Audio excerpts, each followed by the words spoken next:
For many years now, Russ and Craig have had many wide-ranging conversations with folks from all over the gaming world. This is one of those conversations.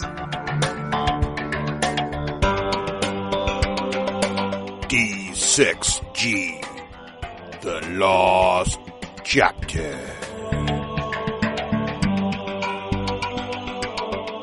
Hey, Craig, I'm feeling like a donut. You feel like a donut?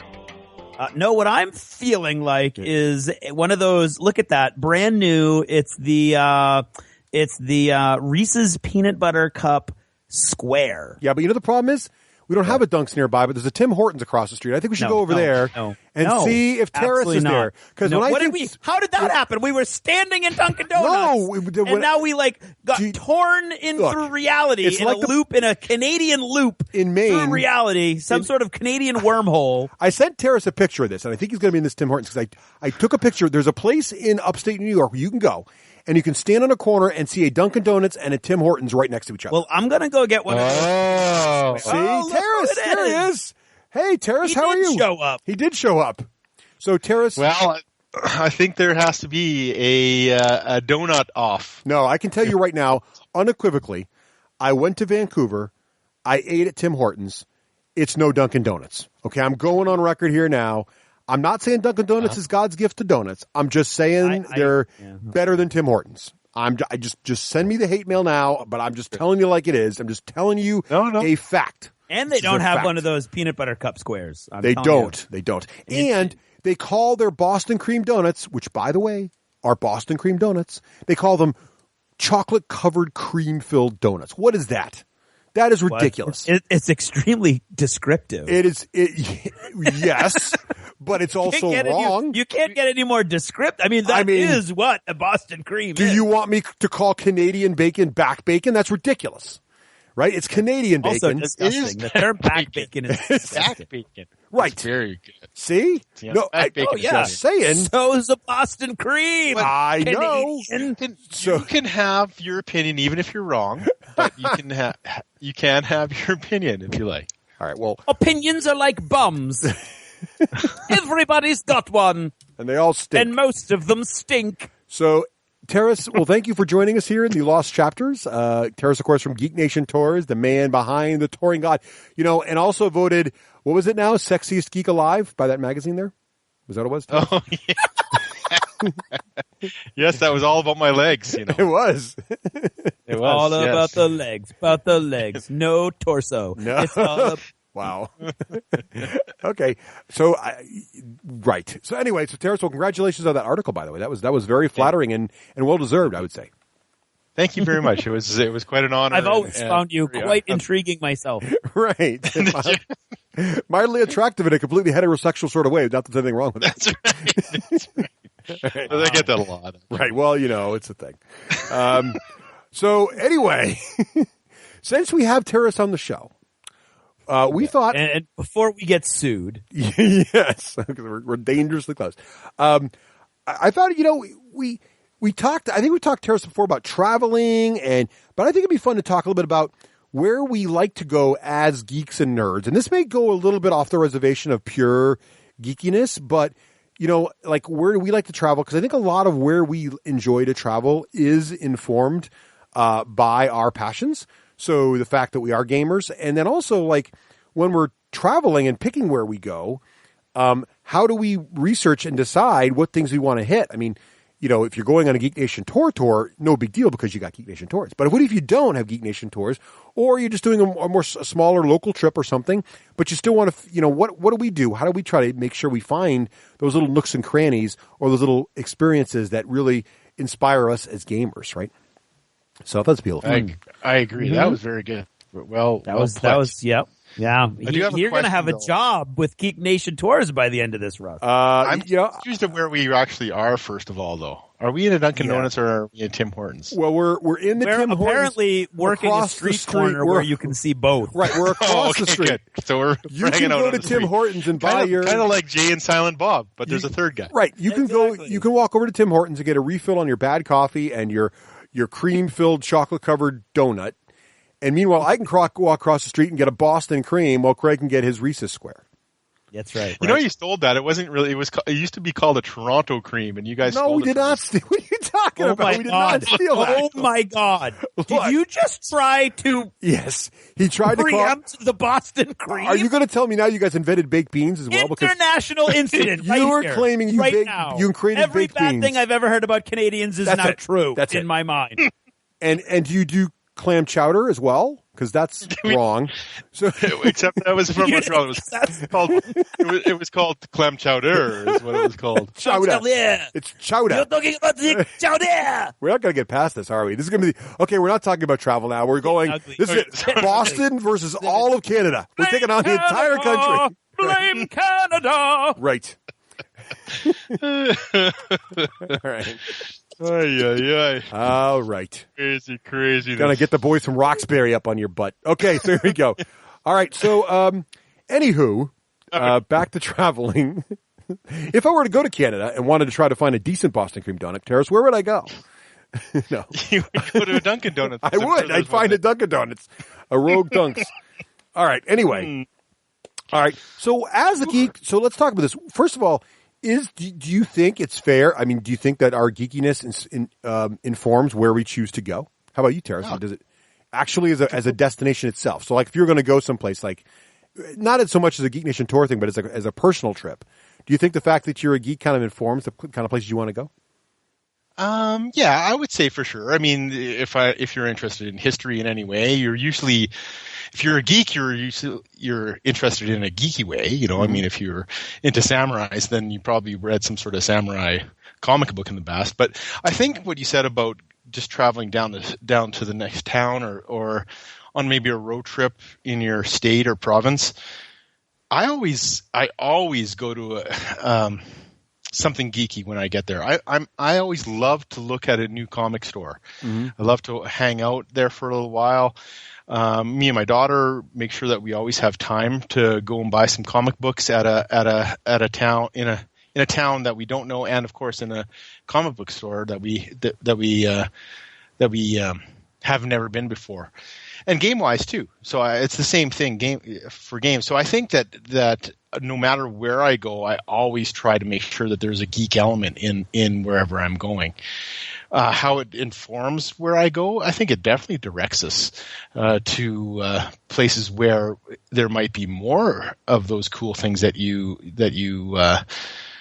can put in your pocket geek-wise. For instance, when you were in Vancouver, Russ, there's a bazillion filming sites in Vancouver. Did you happen to see any of those when you were there? Yeah, I did actually. So this is interesting. So it's funny. I am.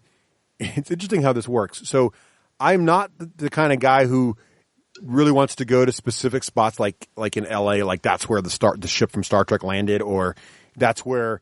But when I was in Vancouver, there's the what do they call it? The bridge thing there, the swinging. It's not, I think it's called the bridge thing. No, it's not called the bridge. Got it. I'm trying to remember the name of it. The but Canyon it's in Bridge. French. No. Le bridge thong. First of all, wrong side of Canada. There's no French in Vancouver. Okay, first of all.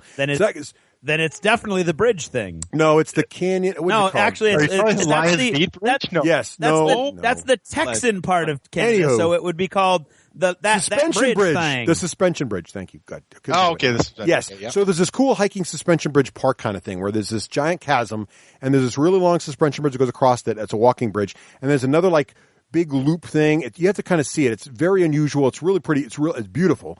Really, really cool. Anywho, so there was a show. There's been several shows that have been filmed on these bridges, and so it was less to go see where the shows was filmed and more because, oh my God, I saw these amazing bridges on that show. I want to go check this place out. It looked beautiful. So like that did inform me.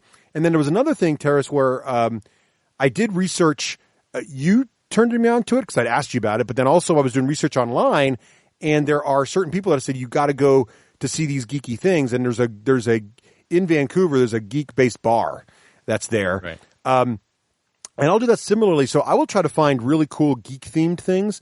Like in Boston, actually in Salem, Massachusetts, if you ever go to, there is a pizza shop in Salem, Massachusetts that is totally nerded out to the point where there's like board games you can play. There's like a life-size Locutus of Borg when you walk in. All the pizzas are themed after major, the sci-fi characters, like there's the Picard and there's the Worf and it's also like the Luke Skywalker and the Dark Side, all this stuff, like you name it, it's in there. And really fantastic. And that's like an hour and a half drive from my home, and my wife and I'll be like, let's just go check out this crazy place. So we'll do that kind of stuff a lot.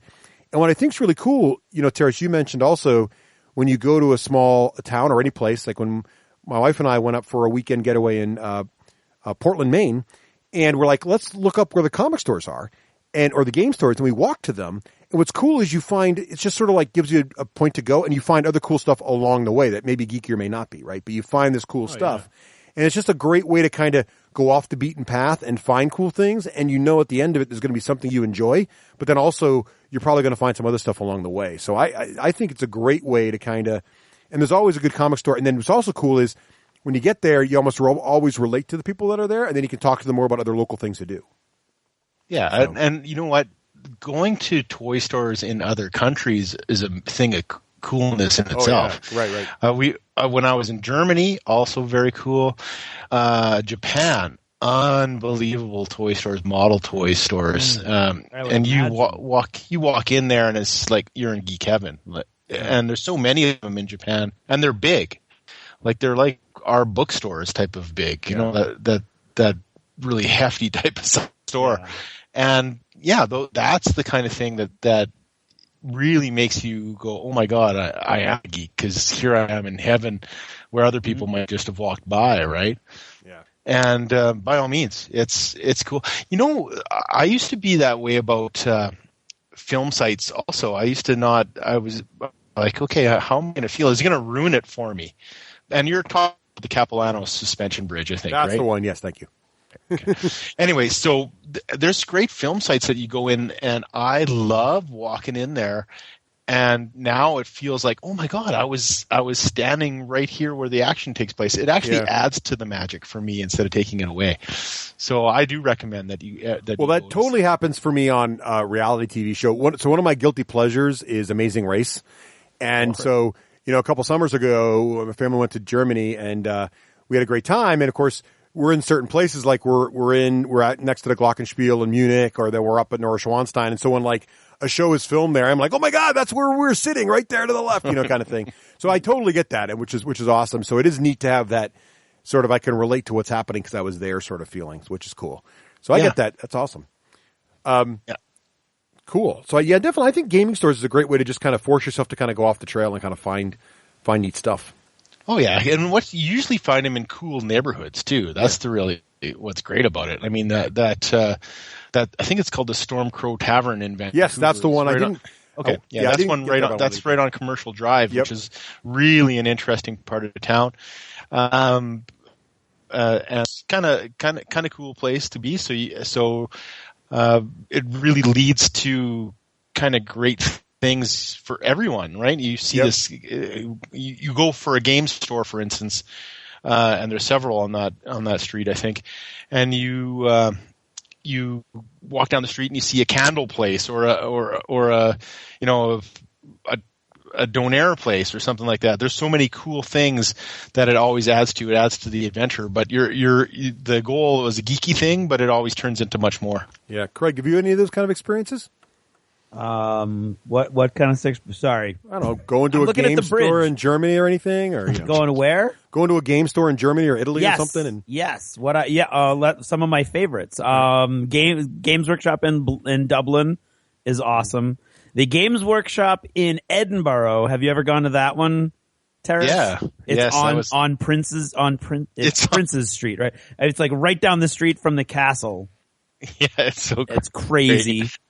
Oh God, what's the one in, there's one literally right next to the cathedral in Florence.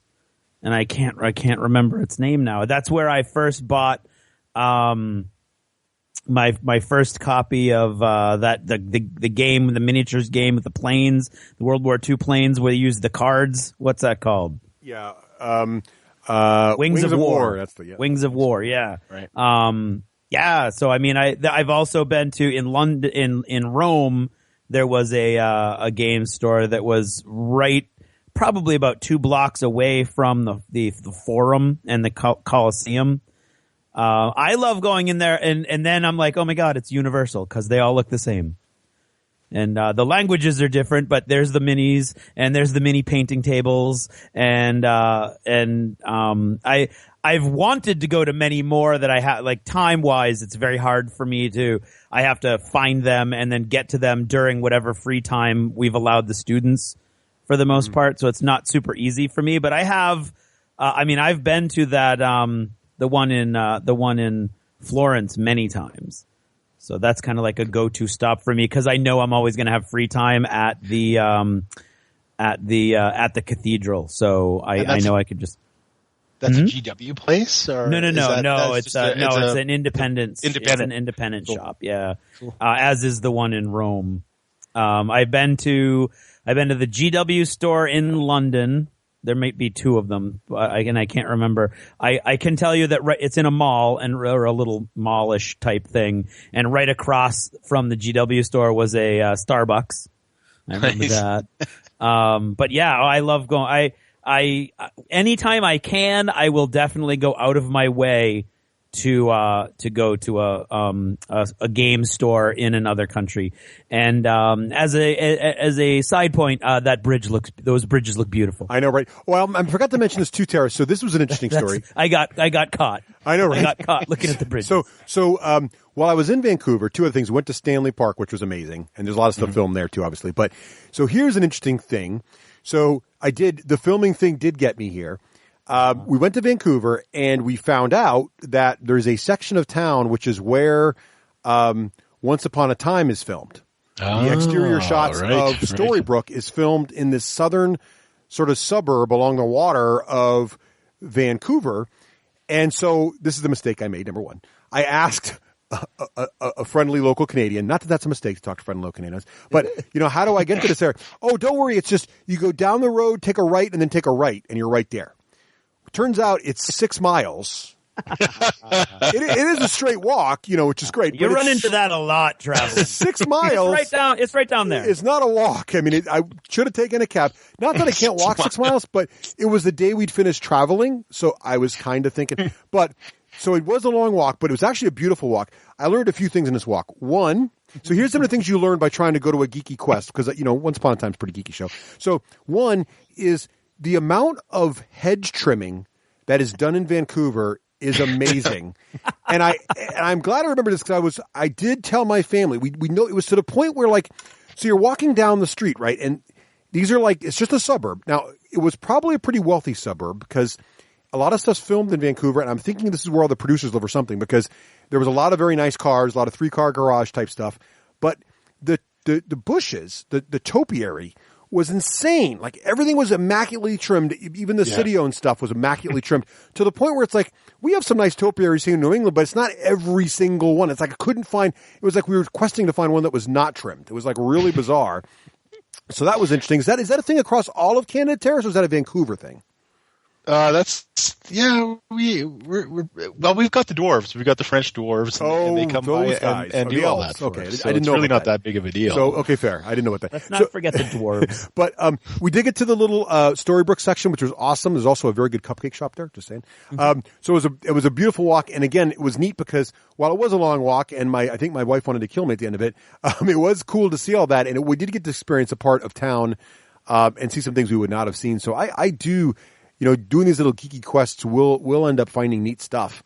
And I think the other thing is the sense of adventure. Like, whenever we get into the situation and we're traveling and it's impromptu, I'll just say, well, we're adventuring. And sometimes adventuring has ups and downs, and, you don't have the highs without the lows. So it's kind of a philosophy too we use, which is kind of like telling my kids, hey, we're on a D&D adventure here. So, anything can happen. Mm-hmm. Here we go. There you go. It's all about how you look at it. Yeah. Oh, totally. Did you feel when you actually got there? I'm assuming that you did get there. We did, yes. Wasn't it magical when you walked into the? It's Stevenson, I think that you might be thinking of. Yes, Stevenson. Yes, that's right. Yep. So that's okay. Yep. Wasn't it magical when you walked in and said, "Oh my God, I'm here"? It was, but it was cool, but it was weird because, like, it was like familiar, but then not, because it was like these stores are named wrong. One, right? But it was sort of cool. But you can also all see recognizable. Yeah, but you could also see like the angles they shot at, right? So you're like, if you get to it's almost like if you look at like a picture and you go to the side of the picture and it's flat, but then as you come to the front of the picture, all of a sudden it snaps into focus. It's kind of like that. Like you're coming from one angle and you don't see it, and then as you walk, you get to the angle they always shoot from. You're like, oh my God, there's the clock tower. There's everything. You're like, you see it. But like, and as soon as you move away, you realize, okay, so the rest of the shot, they either blue screen the back of the town out or something, because it's not the same. So it's kind of neat, but it is cool to see all that. It's really, a very neat experience. Mm-hmm. But for that particular show, that must be even more appropriate in a way. Yes. Yeah. You know what I mean? Because it's always that kind of shifting and here's the other thing, and everything. And here's the other thing that was cool was, it always bothered me, and this is interesting too, right? So Teras, you're converting me now. I want to go to more places where films are shot because here's what happens. And I don't know if anybody else notices this, and maybe it's because I'm a New Englander, but Storybrooke is supposed to be in Maine, right? And they drive to Boston all the time. Now, half of this show takes place in the woods outside of Storybrooke, so the woods of Maine. Mm-hmm. And something always bothered me about these woods. I'm looking at them like, they're just not right. They're not right. They're more rainforest. And you know what it is? Right. It's because the trees in Vancouver are completely different than the trees in New England. Pacific Northwest, right? It's not even close to the same. And so I'm there looking at it like, oh. And so the whole time I'm thinking, they're trying to make it look magical or different. Like, no, this is in the wrong part of the freaking world. That's awesome. Right. I love that. That's so great. That was a neat story because in our trees, our forests are just completely different up here. Right. And I noticed that more when I went to Alaska. Yeah, the whole thing is different. But you're right. It's that whole the Pacific Northwest / rainforest type stuff versus the New England. It's not a type of trees. Rainforest. Oh, you get up. A rainforest is different. Well, no, but there are rainforests up in that region. Like, are there? Yeah, just a little farther north of there. Yeah. Really? Yep. In fact, I learned that about Alaska. I didn't realize this, but I was like in a rainforest, which is why it was always raining. I'm like, does it always rain here? And the guy goes, well, it is a rainforest. I'm like, okay. Well, that explains it. It's like a lot of chunk of the Yukon's rainforest. Like it's a rainforest up there. It's crazy. All right. Okay. Then. It's not the same as the Amazon rainforest, but what's interesting about that is I think the Yukon rainforest is actually bigger than the Amazon. A lot of people don't know that. It's kind of interesting. But anyway, so I thought that was really cool. I've been in many rainforests, but they've all been subtropical rainforests. Right. It's not a tropical rainforest. I didn't know there was another option. That's intriguing. Yeah. So anyway, I just certainly not saying you're both wrong. Right. Sure you are. Yes, you are. Yeah, you are. You guys are idiots. You don't know what you're talking about. I've been to a rainforest. So, what's in this iced coffee anyway? One thing I noticed too, Craig. I do have to say that I think I've just had my last Reese's peanut butter square. Uh-oh. You're all jazzed up. What did you find? No, that's not peanut butter. That's peanut butter flavored cream in the middle. It's not the same. No. That is not the same. No, it's not the same. One thing I noticed though, Craig, which was interesting, you mentioned that a lot of the game stores feel the same around the world. Yeah. And they do, but there's these weird exceptions. Like when I was in... there's like odd wrong notes. There's parts that are like elevated in some countries. So like in Germany, you see this a lot actually. So we were in Munich, right? And we went to this really high-end sort of collectible store, and it was mostly what you think, like crystal and, steins and that kind of stuff. Hummel, all this really high-end, collectible things that you're just, this is, don't knock anything over. And then there's these stairs down, and we go downstairs, and downstairs wasn't like a dive. It was this also beautiful showcase room, and that's where all the really expensive stuff was. And the really expensive stuff was dice and chess sets. Like it was gaming, right? It was like all this, and it wasn't just chess, it was dice, it was high-end versions of German board games. It was like these really super high-end stuff, and I was like, wow, this is like... So it was really interesting to see that sort of elevated, I could buy a $200 D6, it's like, whoa, right. So it was kind of interesting to see that presented in that way, I like that feel because I certainly had the same experience in Brussels. There was we were walking through all these chocolate places, beautiful chocolates, and high end place where people go buy chocolate, and then right in the middle of it is like a little toy store with a whole bunch of toy soldiers in it. Mm-hmm. And it's so great to see that kind of stuff side by side when you don't think that really here you wouldn't see it like that. The game stores are usually in the lower class areas. So, but I want to say something about game stores and comic book stores, including Games Workshop and all those other places that have stores all around the world. Going there when you're on holidays is interesting because it feels kind of like going home in a little ways, and then you're right. Oh, absolutely. Russ, you're right. It's kind of like a McDonald's almost, Right. For gamers. And Russ, you're right though, is that they all seem to have this kind of strange warping effect when you go in there, because it's not quite the same. People, if anything, they have an accent. If not, they don't speak the same language as you. And, it's a wonderful thing. And that goes for mom and pop places like, Orc's Nest in London, to a place in the United States, to a GW store anywhere. I think that's one thing that drives me to do that, because you get a kind of a taste of home, but at the same time you see cool stuff that is not necessarily, even the painting can be different. That's the thing too. So, well, what's cool about that is, like, I think anytime you get somewhere where, even if it's a foreign land, right, but if you're passionate about something, you can get a great conversation going, assuming you can somehow get past the language barrier, either by, preferably you, the tourist, speaks their language, or maybe you're lucky and they speak yours. But I noticed this in other ways too. So, like, another passion my family has is cupcakes. So my wife in particular, and my daughters, and I do too, love cupcakes. So it's kind of a thing for us. Like, we look for game stores, but also when we're in a strange town, and it doesn't matter where we are, we will, like, use Foursquare or some other tool to find the nearest highly rated cupcake shop and go there. It's just sort of a thing we do. So when we were in Paris, one of the things we did was we went to, of course you got to find a really good French bakery, right? And so we went to the island behind, I don't remember the name of it, I'm sure Craig knows off the top of his head, the island behind Notre Dame Island, the one right behind that one. Mm-hmm. Yes. That's a great little spot because it's still touristy, but it's a little less touristy. And so we found a great bakery there that was like almost like the prototypical French baker who was like looking at you like, get out of my shop, you filthy American, pay for your baguette and leave. But he could be that way because his baguettes were like the best bread I've ever eaten on the planet. So I was like, yes, sir, whatever it takes. I want your bread. So it's awesome. But then we were like, well, we got to find a cupcake shop in Paris. So we figured one out. We went to it. And it was a cool experience because we're cupcake fanatics. Now, the cupcake, the modern cupcake is actually a very American thing, right? So to find a true cupcake bakery that only makes cupcakes in Paris is run by people who clearly don't mind American culture because they're basically making cupcakes. So you walk in there. Sure. See, you're stealing the cupcakes now. First is the Boston cream. You guys did not invent cupcakes. Stop. Would you stop? Chowder. And now you're stealing the cupcakes too. No, okay. First of all, you don't know the difference between cupcake batter and cake batter in Canada. So first of all, you got that wrong. But anyway, man, there's a lot of hate going on. It's not hate. It's just Canadians. They're very good at some things, and other things, wow, not so much. So very anyway, aggressive today. Terrace, I would like to apologize on behalf of the entire. He's claiming response. Did you miss the part where he claimed baked beans and?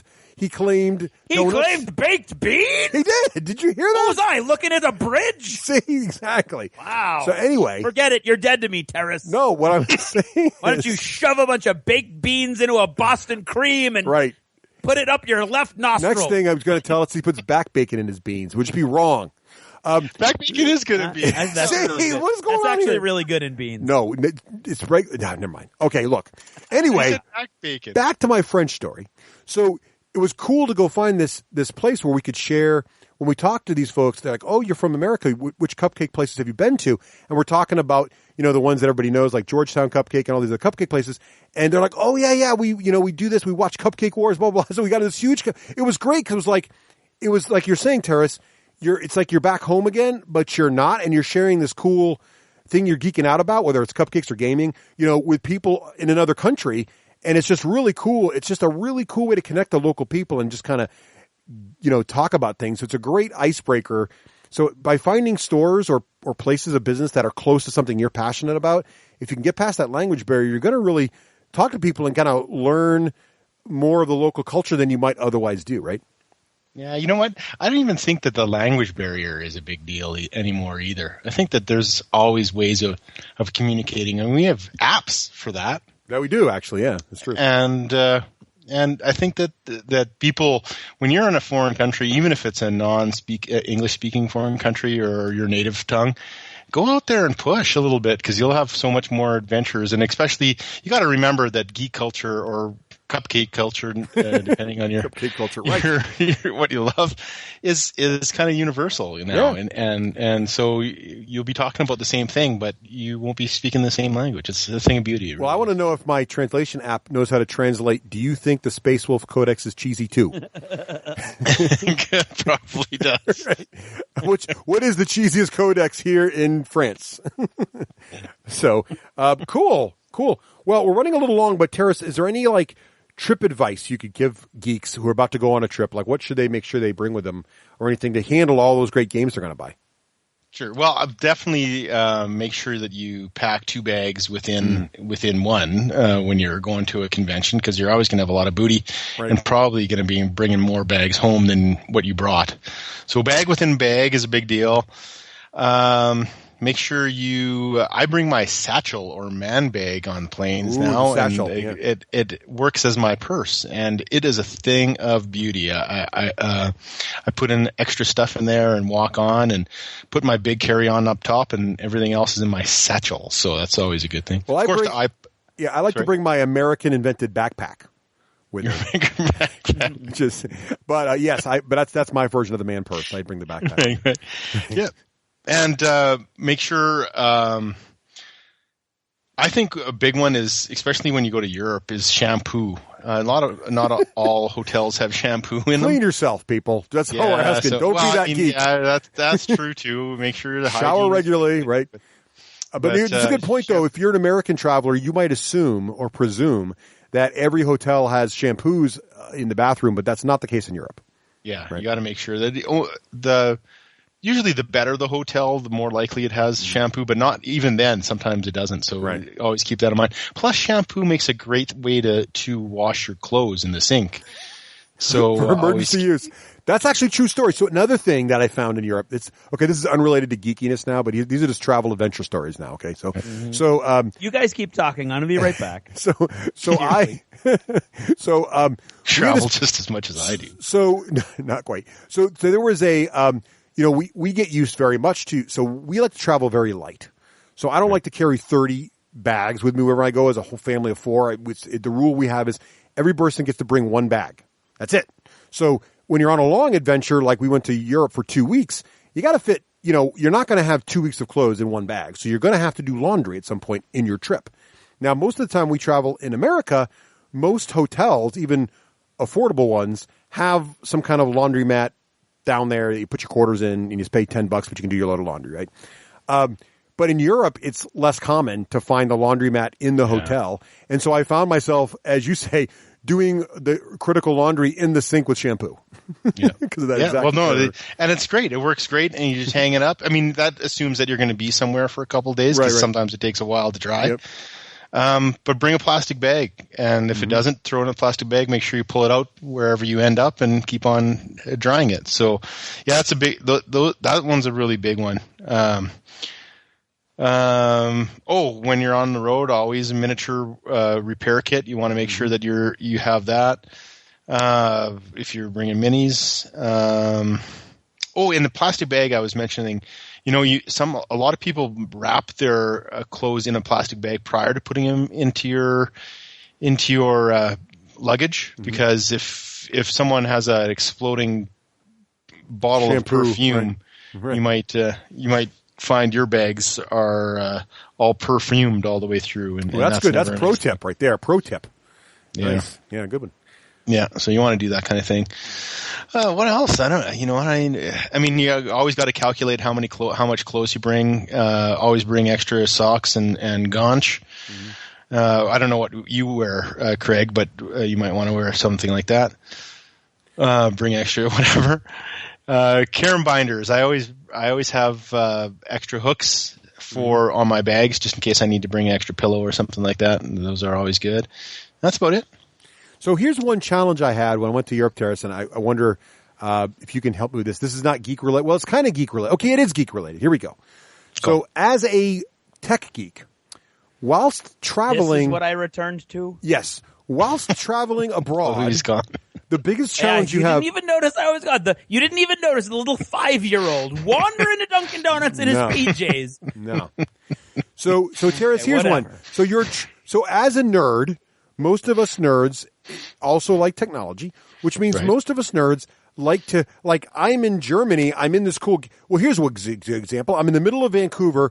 There is the world's first steam powered grandfather clock in the middle of the street right there. Did you know this? Water Street, yeah. Yes, it's right there. It's awesome. How can you not tweet that? Right? You've got to tweet that. I'm a geek. It's a steam-powered clock.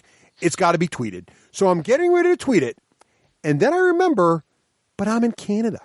Now, there's a couple problems here. One, my cell service, being an American, and we don't have progressive cell carrier coverage here in the United States, when I leave my country, I'm either going to spend an inordinate amount of money on getting data in roaming international data plan, or more likely, if it doesn't happen to be Canada, if I'm going to Europe, my SIM card simply doesn't work, right? Because I'm in a place where they use different cellular technology, probably infinitely better than ours, because we, there's downsides to being first to market. Let's just put it that way. So what do you do? I'll tell you what I did, Teras, but you tell me if there's a better way nowadays. So Okay.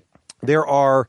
When I went to Canada, there was a deal AT&T had where if I paid a little extra, I could get international roaming at sort of kind of a reasonable rate. And but in the end, I paid more than I wanted to, so I don't think that was a good call. But I went to Europe. What I did was there is actually a cellular Wi-Fi little box you can buy. And it was, I want to say for 2 weeks, it was $200, which sounds like a lot, but it was unlimited data for those 2 weeks.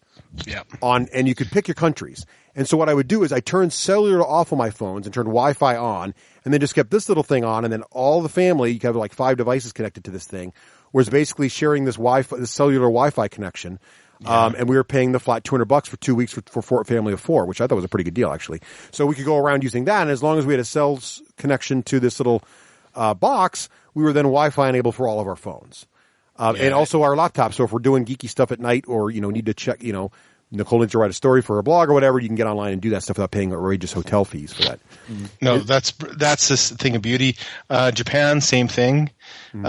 Europe, I get SIM cards usually. I just walk in and get a SIM card, and that is really super cheap. Also, their plans in the UK and Europe are unbelievable compared to ours. You're completely doing the right thing for sure. My advice, though, if you get in a spot and you don't have those type of technology, or you haven't thought ahead, just make sure you do everything when you have Wi-Fi service. And usually it's everywhere now. You know what I mean? Like if you even try a little bit, I'm sure you'll be able to find Wi-Fi service when you go for coffee, or when you're back at your hotel or anything. I often do all my work. Download all my work before I go into a plane, like all my emails, and then hop on the plane, answer emails all the way through, and then when I get to Wi-Fi, I just open it up and send all the emails send at the same time. So, but safety tip: make sure you turn off your cellular data when you're in other countries, because otherwise your phone will work and you will rack up a bill that is insane in like about 15 minutes. If your phone's set to background data transfer, it will get very expensive very quick. So watch out. Yeah, you got to be really careful for sure. Yeah. Yep. Yes, sir. All right. That's very cool. Well, good. Well, there you have it. So, Craig, do you want to contribute into this conversation before we log off here? Oh, yeah. I want to shove the giant bean-filled Boston cream pie up your left nostril. Why? You want to contribute anything? I'm sensing the hostility is flying in all directions. I'm reaching out to my co-host. I'm an American, Russ. Don't target me. You did well. Just because you're mad at the Canadians. You did well, Craig. Have you been counting how many people have been going into Dunkin' Donuts versus Tim Hortons on this corner? Just the 5-year-old is all I saw. All I know is better donuts. Better. That's all I'm saying. I'm not being critical. I'm just calling it like I see it. That's all that's happening here. Well, Teras, thank you so much for joining us here in this special location that is your expertise. that is strategically located between a Tim Hortons and a Dunkin' Donuts. So if we need to do both those probably things, the corner where we'll meet all of our Canadian if we guests. could get a Krispy Kreme on the third corner here, we'd really have something. We'd have something serious. Those are going good on. Krispy Kremes. If the lights on, they're great. We can all agree that Krispy Kreme is If good. the lights on, it's untouchable. That's true. So thank you again, Teras, and we'll see you in about a week or so on the main show here to talk about more geeky travel and other goodness. Sounds awesome to me. Thanks for having me. Bye.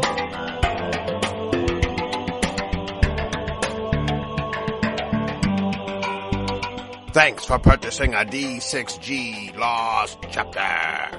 Supporting the show helps it grow.